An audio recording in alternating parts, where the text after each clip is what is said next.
Hello and welcome to the RIMS YouTube channel. My name is Prof. and I'm a faculty at Rama Institute of Management Studies. In today's edition, I'll be talking about leaders and leadership. Leadership is a very commonly discussed subject in management circles, and we thought we should talk about this very important aspect in our YouTube channel. Before we proceed, we need to understand who is a leader and what is the definition of leadership. Well, a leader is one who has followers. That's one of the simplest definitions of leader that you can get anywhere. And what is leadership? Leadership is a process whereby an individual influences a group of individuals to achieve a common goal or a common objective. One of the topics that is very often associated with leaders and leadership is emotional intelligence. Do leaders need to have emotional intelligence? That's a question. But before we proceed on determining whether leaders need to have emotional intelligence or not, let us understand what is emotional intelligence. Emotional intelligence is nothing but the capability of individuals to recognize their own and other people's emotions, differentiate between different feelings and label them appropriately, use the emotional information to guide thinking and behavior, and manage or adjust emotions to adapt to environments or to achieve one's goals. It was Daniel Goleman who came up with the emotional intelligence model. According to Daniel Goleman, there are 5 aspects of emotional intelligence: self-awareness, self-regulation, social skill, empathy, and motivation. What is self-awareness? It is the ability to know one's emotions, strengths, weaknesses, drives, values and goals, and recognize their impact on others while using gut feelings to guide decision making. The second one is self-regulation. It involves controlling or redirecting one's disruptive emotions and impulses and adapting to changing circumstances. The key word here is disruptive emotions. It could be things like jealousy, anger, etc. The third aspect of emotional intelligence is social skill. It's all about how you manage the relationship with people to move them in the desired direction. The fourth aspect is empathy. Empathy is nothing but considering other people's feelings, especially while making decisions, and understanding the impact of your decision making on others. And the final aspect of emotional intelligence is motivation. Motivation is being driven to achieve for the sake of achievement, and also being able to motivate other people to achieve the common objectives or goals. Now, if you look at the last 60 years, there have been 65 classifications of leadership, and people have come up with various leadership theories. The oldest among them being the trait approach, and then we have other theories like the skills approach, style approach, situational leadership, contingency theory, path goal theory, leader-member exchange theory, transformational leadership, servant leadership, team leadership, psychodynamic approach. These are some of the more prevalent leadership theories in the recent past. Now here I would like to focus on what is called as the trait approach. One of the oldest leadership theories, and according to this theory, leaders are born and not made. That's because the theory postulates that people have certain traits which make them natural leaders.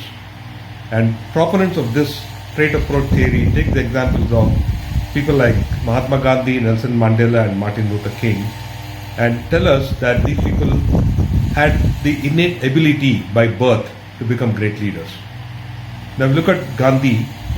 When he came back to India after a brief sojourn in South Africa, India was about 300 million people, and we were under British rule, and Gandhi took it upon himself to free India from British rule, and he adapted what is called the non-violent approach or the satyagraha method of protest, and it became a big success. One word from Gandhi and 300 million people across the country would listen to him. That was the power of his leadership.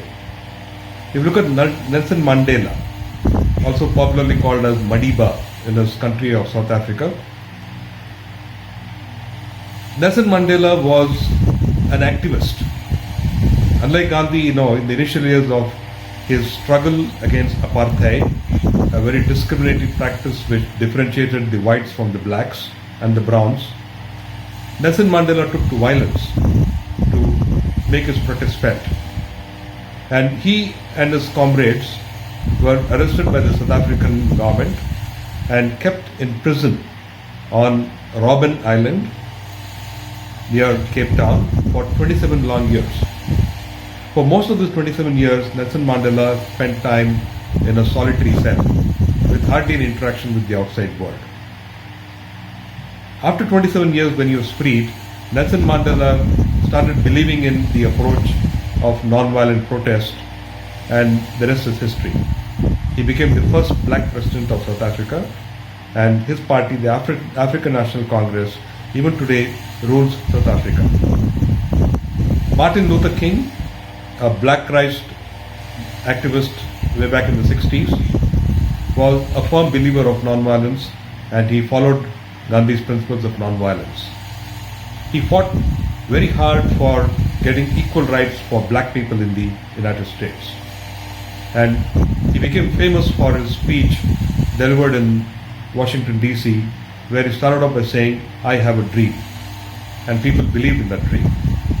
So all these are good examples of people who had natural traits to become leaders. So, now I want to touch upon what is called as the Big Five personality factors. One of the very, very important aspects in the trait approach. And according to the Big Five personality factors, effective leaders have 5 personality traits or personality factors.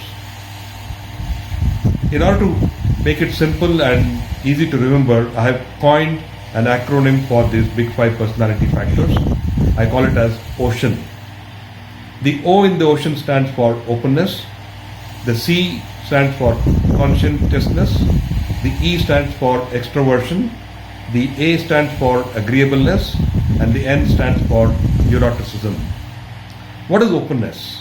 Openness is the tendency to be informed, to be creative, to be insightful, and to be curious.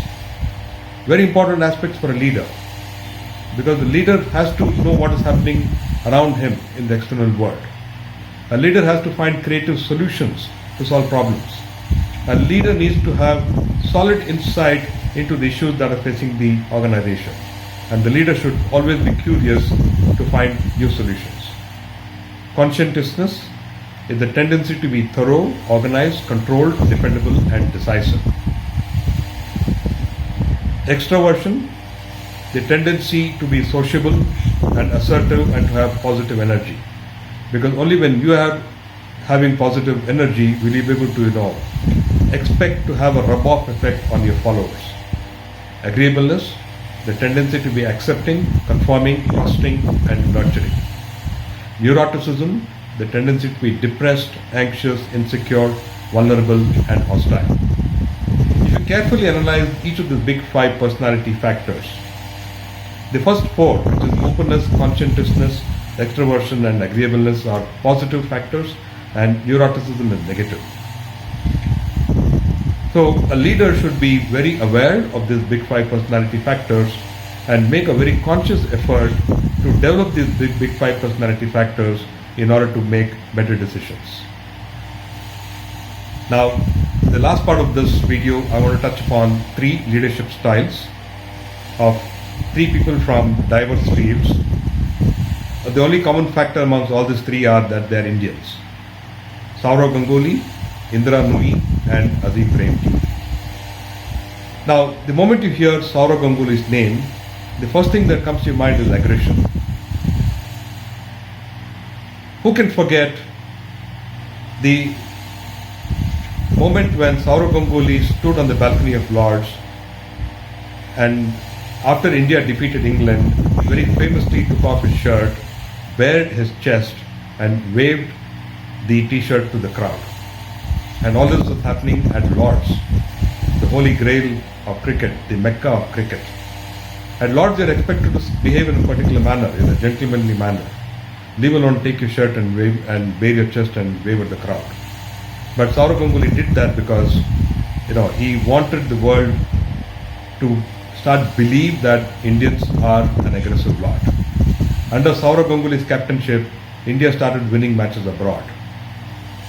He built and maintained the team. He handpicked players like Mohammad Kaif, Harbhajan Singh, Yuvraj Singh, MS Dhoni, Virendra Sehwag, Javagal Srinath, Rahul Dravid, the list goes on.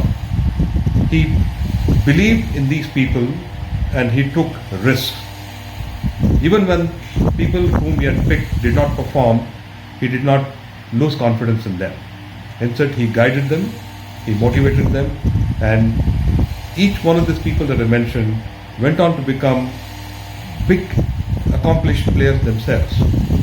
That speaks volumes about Saurav Ganguly's leadership skills. Indra Nooyi, the former CEO of PepsiCo and the current chairperson of PepsiCo, was very well known for taking the team along and for her communication skills. One example of communication skills that Indra Nooyi practiced was that once in a month she made it a point to write an email to all her employees, and not just employees, she also wrote another email to the families of all the employees. And in these emails she discussed about various things related to the company, because she believed that if the people who work under her are not kept informed, then they will not believe in the vision and mission of the company. And she also believed that it is the family which is very supportive of the employee, because after all the employee spends about between 8 and 12 hours in the office. So she wanted the family to understand what their family person is going through in the company. So this was her way of reaching out to people. Very effective way of communicating with the masses, especially when you have 250,000 employees across the world. Azim Premji, the chairperson of Wipro. He is well known for sharing his authority and responsibility, and more than anything, he is very well known for building value-based leadership. Not many people know that Azim Premji is one of the greatest philanthropists that India has ever seen, and he doesn't do it very openly. Very silently, Azim Premji contributes lakhs and lakhs of rupees for public cause and for philanthropy, and that speaks volumes about the man. So, I really hope that you have enjoyed this session, and as always, it is our endeavor at RIMS to bring to you the latest management topics. And if you like this video, kindly press the like button and the share button at the bottom of your screen, and also subscribe to our channel. So until next time, thank you, and keep watching the RIMS YouTube channel.